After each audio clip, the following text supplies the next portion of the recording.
Everyone, আসসালামু আলাইকুম। সবাই কেমন আছেন? আশা করি সবাই ভালো আছেন। তো আজকে আমি এসেছি দুবাই মল।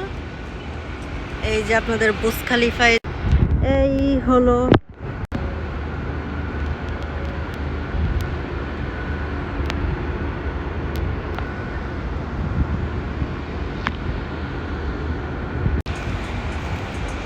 অনুভূতিটা। আজকে অনেক ভালো লাগতেছে, কারণ আমি দুবাইতে আসছি আজকে 2 বছর হয়েছে, কিন্তু আমি কোনো সময় জায়গায় আসতে পারি নাই। এই ফার্স্ট এই জায়গায় আসলাম আমি। তো আমার কাছে অনেক ভালো লাগতেছে অবশ্য, কারণ আমি সবসময় ব্যস্ত থাকি স্কুলে, তারপর মানে কাজকর্মে ব্যস্ত থাকি। তো কোনো সময় আসতে পারি নাই, এই আসলাম আমি আজকে। তো আমার কাছে অনেক ভালো লাগতেছে। চলেন আপনাদেরকেও দেখাই।